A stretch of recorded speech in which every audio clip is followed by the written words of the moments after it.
বাবা রে, যে ঠান্ডা লাগছে রে বাবা। তে জ্যাকেটও তো নাই বেড়া, কিছু টিয়া টোয়া দেশ নাই, হামাস তো খরচ কিছু টিয়া দে না, একটা জ্যাকেট কিনা লই আয় আব্বার লাগি।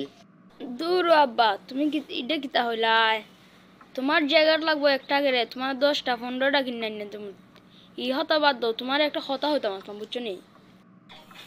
আচ্ছা রে ফুট, কিতা হইতে খসাইন, খ কিতা হইতে যে ঠান্ডা পড়ছে। তোমারে কেমনে তো হইয়া বুঝাইতাম। কিতা বি মনে মনে কিতা মাতোস, কইলে তো কইয়া লাইতে চালাক, গেলে ফের তলে ঘুমাইতাম। দূর হইয়া লাই অন হতইল।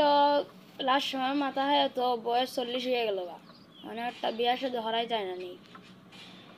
ফুরি উড়ি দেহ মায়া।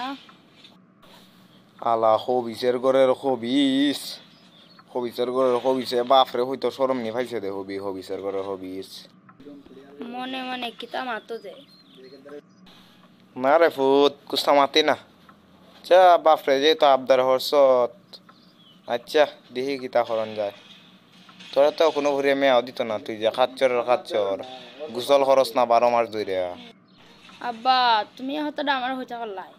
তুমি কয়দিন ধরে গোসল নাই সব করছাই আমার দেখো। নারী আল্লাহ আল্লাহর বেবাড়ের ঘরে বেবাড়ের সাথে মাতলি সরম পাই দিমু। আচ্ছা বেটা তে ইতা কথা বাদ দে, ইতা কথা বাদ দে। আচ্ছা যা দেখতাছি কেমনি তোর দ্বারা করি বিয়া দে।